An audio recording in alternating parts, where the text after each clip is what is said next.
오늘 나눌 말씀의 제목은 누가 강도 만난 자의 이웃이 되겠느냐, 그런 제목입니다. 누가복음 사실은 본문이 굉장히 깁니다. 아주 긴데 한 절만 했습니다. 이 제목만 여러분 한 주간 한번 또 되새겨 보시기 바랍니다. 제가 만든 제목이 아니고 예수님 말씀입니다. 자, 볼까요? 누가복음 10장 36절. 다 같이 두 번 읽겠습니다. 네 여긴에는 이 세 사람 중에 누가 강도 만난 자의 이웃이 되겠느냐. 한 번 더 읽겠습니다. 네 여긴에는 이 세 사람 중에 누가 강도 만난 자의 이웃이 되겠느냐. 예수님 질문입니다. 질문이 참 중요합니다. 인간은 생각하는 능력을 가졌다. 그래서 짐승과 다르다. 그렇게 하죠. 사고의 능력을 가졌다. 근데 엄밀히 말하면 짐승들도 생각이 좀 있어요. 완전히 없는 것은 아닙니다. 물론 본능에 따라 움직이지만 그래도 원숭이나 보면은 동물농장 보면은 서로 생각을 가지고 다 움직이는 것도 볼 수 있습니다. 그래서 생각이 아예 없는 건 아니죠. 짐승들도. 근데 인간은 그러면 생각을 하는 특별한 무엇이 있느냐? 그것은, 그 중에 하나는 인간은 질문을 한다는 것입니다.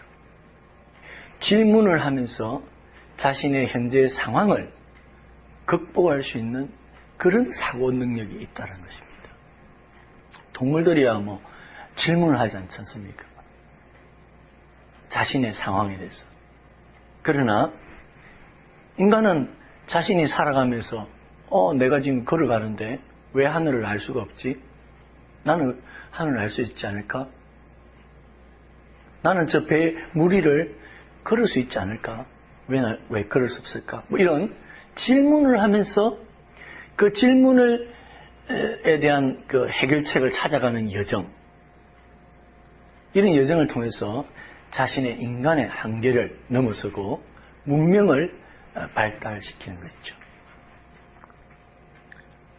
그뿐만이 아닙니다. 인간은 질문을 통해서 의미를 추구하는 존재이기도 합니다.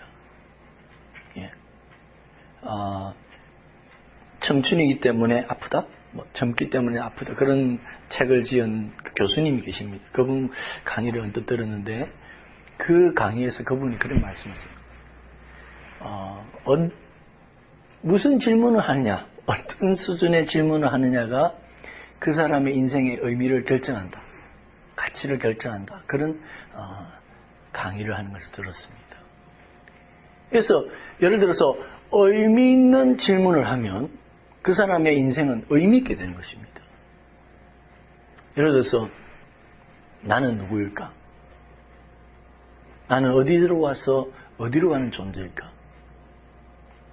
나는 무엇을 위해 살아야 되는가? 어떻게 살아야 되는가? 이 땅의 이후에는 어떤 삶이 있을까?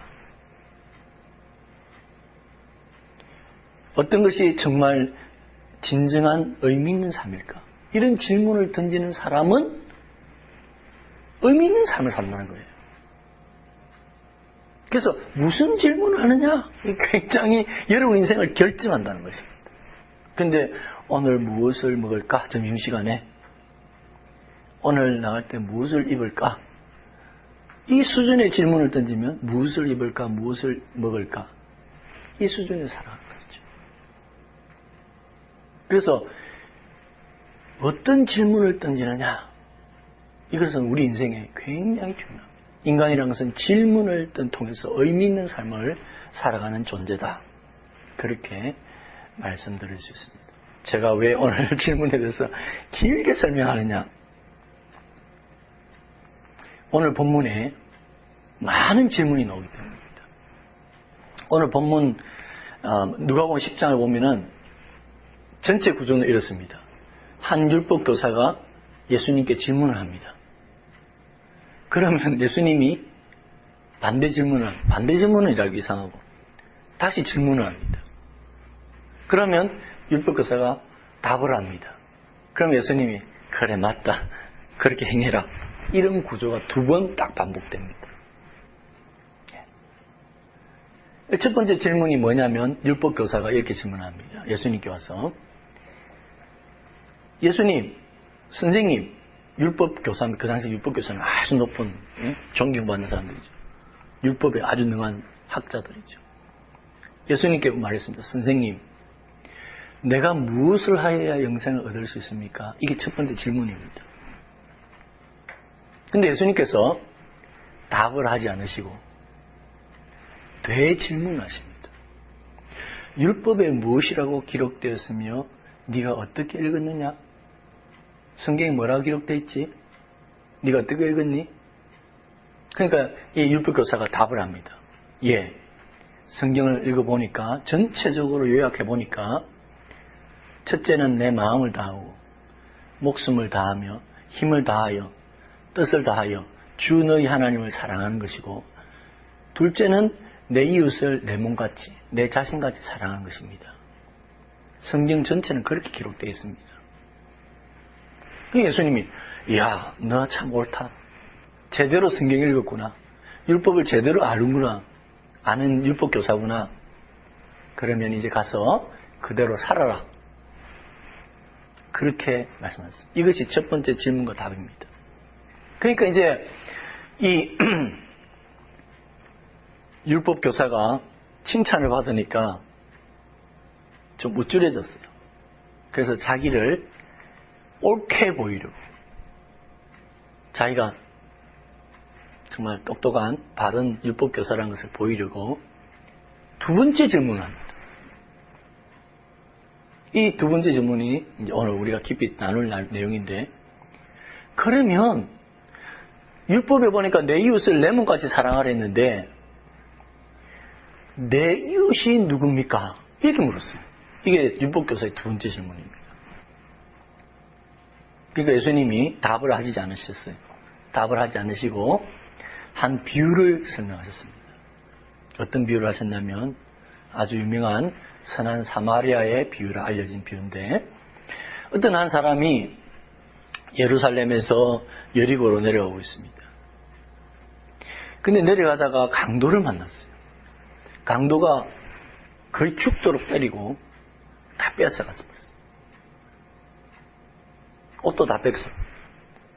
그래서 이 사람이 거의 죽을 지경이 되어서 길거리에 던져졌어요. 근데 참 불행영다행으로 사람이 지나가다가 그를 보게 됐습니다. 그 사람은 제사장이었습니다.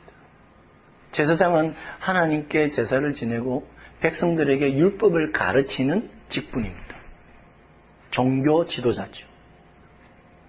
그 율법 제사장이 지나가게 되었습니다. 얼마나 다행입니까? 근데 이 제사장이 거의 죽게 되어서 서려져 있는 그 강도 만난 사람을 그냥 보고 지나가 버렸어요. 도망가듯이 지나가 버렸어요. 근데 두 번째 사람이 또 그 길을 지나가게 됐습니다. 이번에는 종교인입니다. 레위인. 레위인은 종교 지도자는 아니에요. 그러나 교회 일을 맡는, 성전 일을 맡는 종교인이에요. 근데 이 사람도 지나가 버렸어요. 도망가듯이 지나가 버렸어요. 근데 그 자리에 한 사람이 지나갔는데 사마리아 사람이 지나가게 되었습니다. 그 당시 사마리아 사람은 어떤 사람이냐면 본래 이스라엘 사람인데 이방 민족하고 혼합이 돼가지고, 피가 혼합이 돼가지고 이스라엘 사람이라고 할 수 없는 그런 사람들이 사마리아 사람들이었어요. 피만 혼합되는 것이 아니라 종교적으로도 이방 우상숭배와 혼합이 되어버렸어요. 그래서 유대인들이 이 사마리아 사람들은 아예 사람 취급을 하지 않았어요. 싫어하고 미워하고 상종을 하지 않는 사람들이 사마리아 사람들이에요. 근데 이 사마리아 사람이 지나가다가 이 강도 만난 사람을 보고는 자기가 가지고 있는 귀한 기름과 포도주를 붓고 사매어주고 치료하고 자기의 짐승에 태워서 주막으로 데리고 갑니다. 그리고 주막에서 그 보호를 돌보아줍니다. 그리고는 이제 하룻밤 지나고 나서 그 주막 주인에게 꽤 큰 돈입니다. 2달란트를 주면서 이 사람을 내가 돌아올 때까지 보살펴 주세요. 내가 돌아와서 혹시 돈이 더 들면 내가 더 주겠습니다. 자, 여기까지 예수님께서 말씀하시고 예수님이 질문을 하십니다. 36절 봅시다. 제일 밑에 있죠. 네 의견에는 이 세 사람 중에 누가 강도 만난 자의 이웃이 되겠느냐? 그렇게 물었어요. 답을 누구로 해야 되겠습니까? 예, 사마리아인입니다. 그래야 되겠죠? 근데 이 율법교사는 그 말을 하기 싫은 거예요. 사마리아라는 말 자체의 말을 꺼내기 싫은 사람. 상종하기도 입에 내기도 싫은 사람이에요. 유대인들은.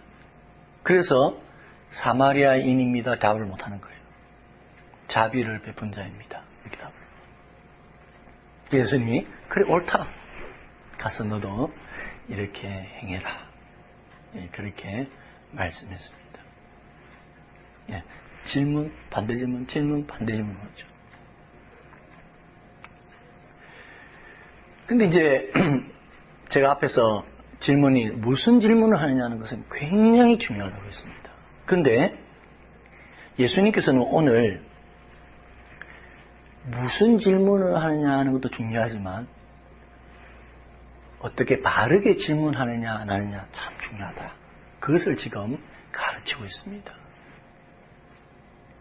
예수님께서 율법교사의 그 질문에 왜 답을 안 하셨을까요? 두 분이나 직접 답을 하지 않으셨습니다. 그거는 율법교사의 질문 자체가 잘못된 것입니다.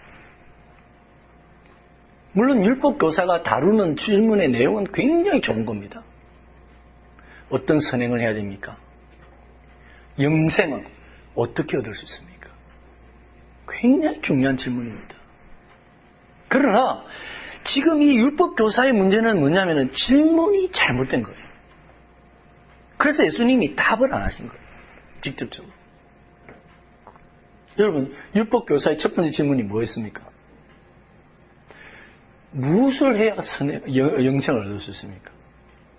여러분, 이 질문에 어떻게 생각하십니까? 맞다고 생각하십니까? 제가 저번 주에 설교한 내용 기억나세요?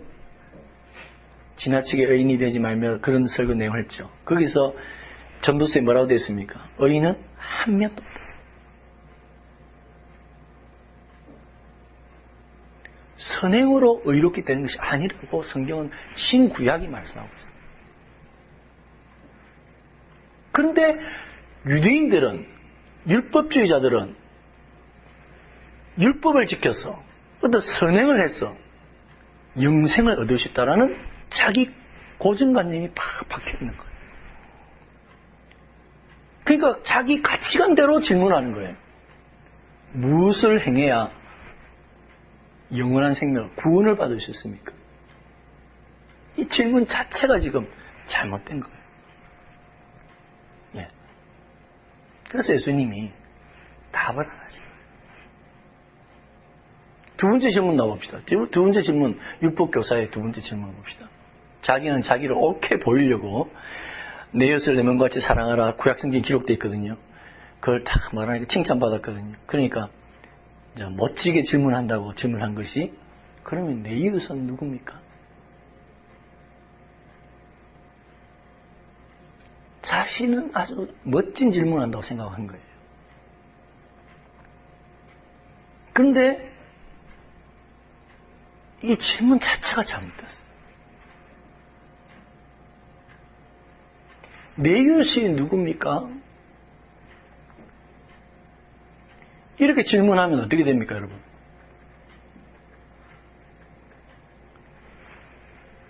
우리의 이웃이 구별되지 않습니까? 누가 우리의 이웃이고 누가 우리의 이웃이 아니다. 그죠? 잘못된 거예요. 질문 자체가 잘못된 거예요. 그래서 예수님께서 질문을 다 바꾸고 답을 하시죠. 다시 질문하죠. 대질문하죠. 보세요. 이 세 사람 중에 누가 강도 만난 자의 이웃이냐? 질문이 바뀐 걸 보이십니까? 율법교사는 내 이웃이 누굽니까? 이러는데 예수님께서는 이 강도 만난 사람의 이웃이 누구라고 생각합니다. 그렇게 질문을 다시 질문하셨어요.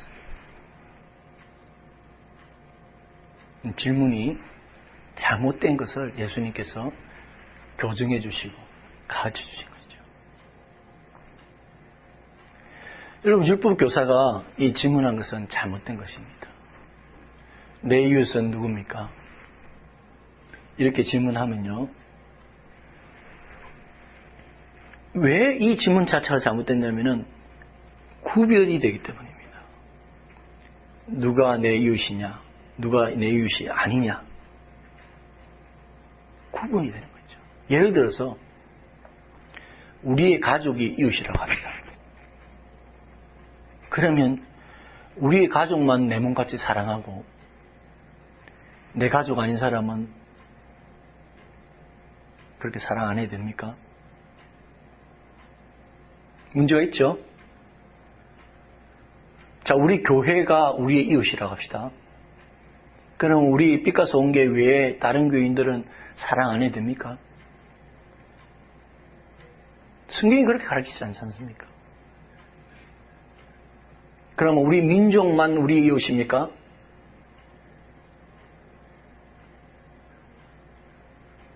일본, 우리가 그래 싫어하는 일본, 북한, 우리 이웃이 아닙니까? 우리 기독교인만 이웃입니까? 그러면 이슬람을 믿거나 다른 불교를 믿거나 힌두교를 믿는 사람들은 우리 이웃이 아닙니까?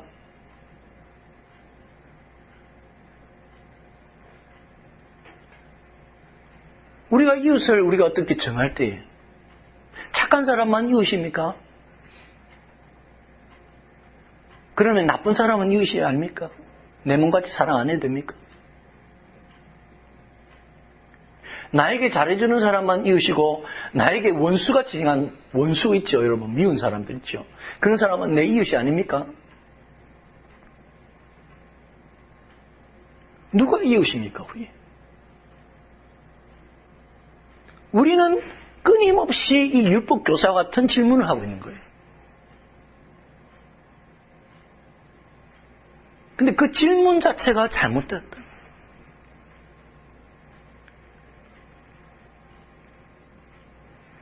보십시다. 예수님께서는 이렇게 말씀했습니다. 마태복음 5장 43절 48절에 내 이웃을 사랑하고 내 원수를 미워하라고 하였다는 것을 내가 그렇게 가르쳤어요. 율법교사들이.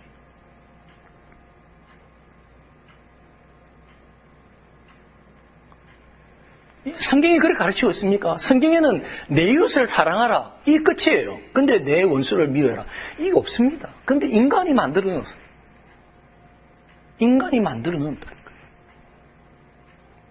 마치 태초에 에덴 동산에서 뱀이 와가지고 하나님 말씀에 변형시키고 더했잖아요. 하나님 말씀에. 뱀이 그렇게 시험했잖아요. 내 이웃을 사랑하고 하라는 말씀인 성경이 있습니다. 그런데 사람들은 내 이웃이 누구냐? 원수는 이웃이 아니라. 원수는 미워해야 된다. 저 사마리아인들은 미워해야 된다. 유대인들을 그렇게 가르쳤습니다. 그게 성민사상이죠. 성민사상. 유대인이 아닌 이방인들은 지옥의 불땔감이라고 생각했습니다. 유대인들이. 이방인과 상종치 않으려고 했습니다.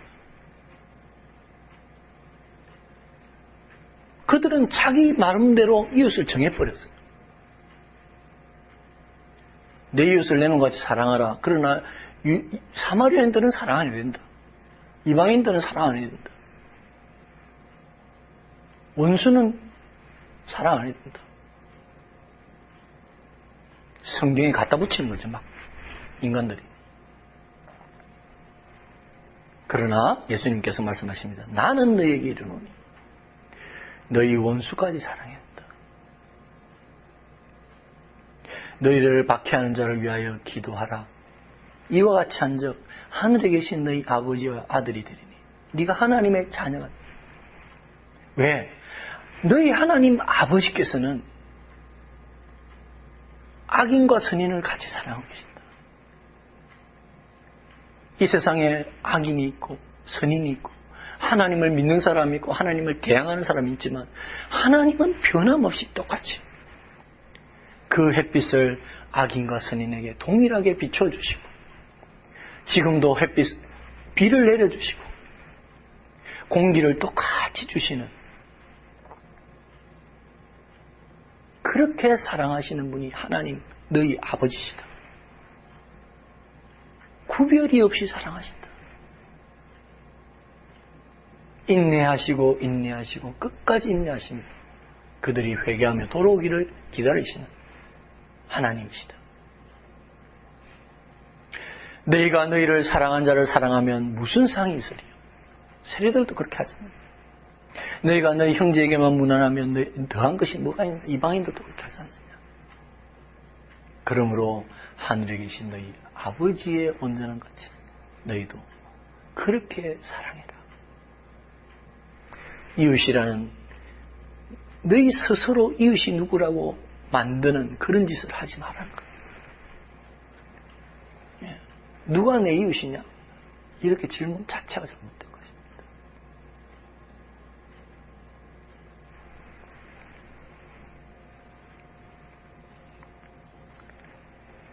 누가 강도 만난 자의 이웃이 되겠느냐? 이건 여러분 잘못된 질문입니다.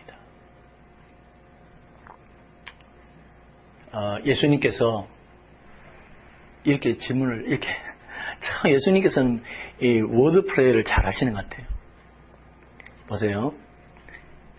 누가 내 이웃입니까? 물을 때 바로 답을 안 하시고 자, 이 강도 만난 사람의 이웃이 누구라고 생각하느냐 이렇게 물었잖아요.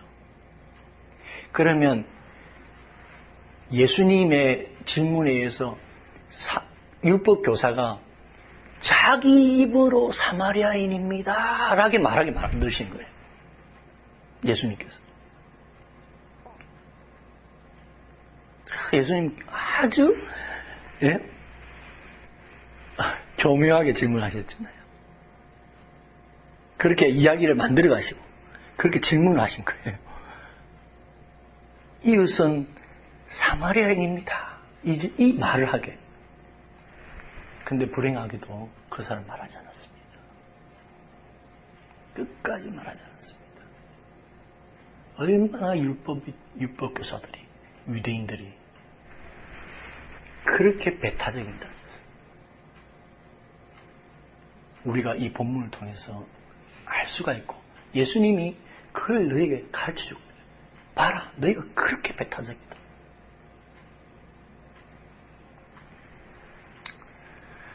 예수님께서 누가 너의 강도 맞는 자의 이웃이겠느냐 그렇게 질문했습니다. 여러분, 이 질문을 통해서 예수님께서는 이웃에 대한 바른 질문을 가르쳐주고 계십니다.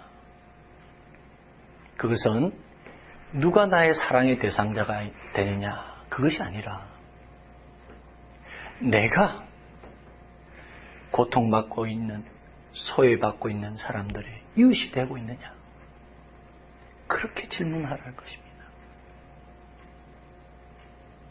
너희들은 내 이웃이 누구냐라는 질문을 통해서 사랑의 대상자들을 자꾸 생각하고 있지만 내가 누구를 사랑할까?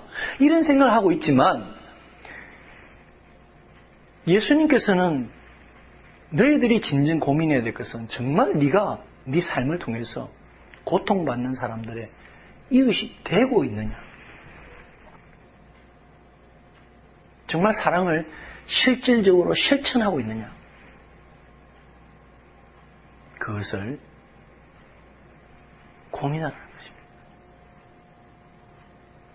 우리는 사랑에 대해서 외칠 수도 있고 설교할 수도 있고 말할 수도 있습니다. 수많은 사람들이 옳은 말, 착한 말, 선한 말, 사랑의 말 할 수 있습니다. 하고 있습니다. 막 외칩니다. 그러나 실제로 그 고통받는 사람의 이웃이 되고 있느냐? 예수님이 고통 강도받는 사람의 이웃이 있냐? 아니고 되고 있느냐? 이게 되느냐? 되겠느냐?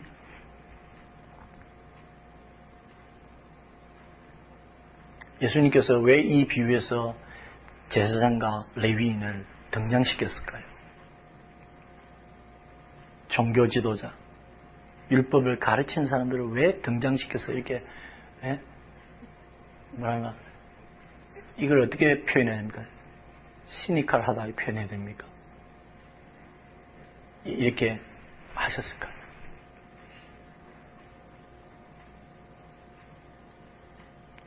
그들은 가르치는 사람들이에요. 사랑을 가르치는 사람들이에요. 사랑을 말하는 사람들이에요.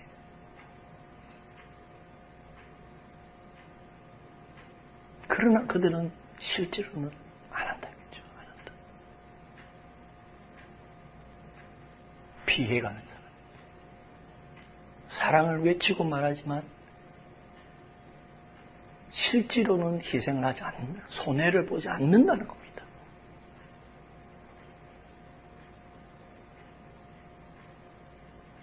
정의를 외치는 사람이 이 땅에 많습니다. 그러나 정의를 위해서 자신의 삶 희생하는 사람은 드뭅니다. 매우 드뭅니다.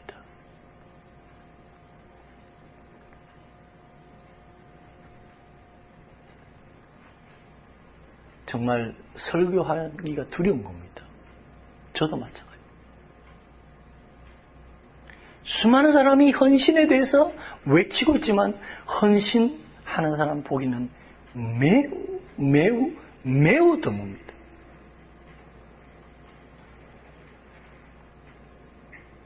물론 그 사람을 뒷배경을 모르는 사람들은 은혜를 받겠죠. 야, 맞는 말 한다. 근데 그 뒷배경을 알고 삶을 보면 역겹게 됩니다. 어떻게 저렇게 멋진 헌신을 이야기하는데 삶에서는 조금 더 헌신하지 않나. 세상 사람들이 추구하는 그 추구대로 그대로 살아가는 사람들. 그러면서 멋진 희생과 헌신과 정의를 이야기해요. 참으로 두려운 일입니다. 그래서 말하기가 두려운 것이죠.